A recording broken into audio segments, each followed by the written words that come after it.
Ce roman, c'est vraiment l'une des belles révélations de cette rentrée littéraire.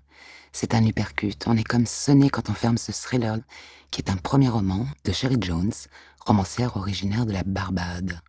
La Barbade, donc, dans les années 80, Baxter Beach plus exactement, une station balnéaire des Caraïbes, un paradis où brille une lumière incandescente, une lumière rouge sang, celui d'un meurtre, un cambriolage qui tourne mal, et le sang de Lala aussi. Lala, le personnage central de ce roman, qui ce même soir, dans l'hôpital décrépit réservé aux pauvres, met au monde sa petite fille, de celle à qui on pourrait bien raconter plus tard la légende selon laquelle les petites filles désobéissantes qui s'aventurent dans le noir tunnel se feront arracher le bras par un monstre, et après, eh bien, qu'elles essaient donc de balayer leur maison d'un seul bras.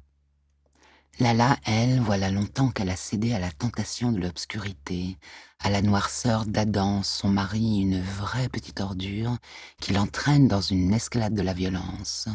La violence en héritage portée par 3 générations de femmes qui se donnent la main dans ce roman comme dans une farandole, pour dire l'une après l'autre la répétition incessante du malheur. Elles s'appellent Mira, Vilma, Martha et Smee. Entendez leur histoire, entendez leur voix dans une langue crue, un dialecte imprégné du folklore anglo-caribéen, une langue orale qui vous saisit et vous empêche de détourner le regard.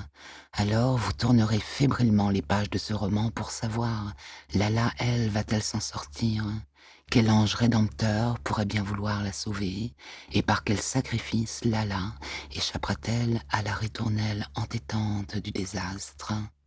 La prouesse littéraire de ce roman qui se lit comme un polar tient dans cette langue flamboyante qui s'interdit toute forme de misérabilisme et transfigure chacune des protagonistes par ce petit quelque chose d'indéfinissable et qui s'appelle la grâce.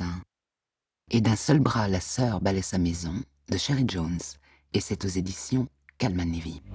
C'est qui ce Kirsch?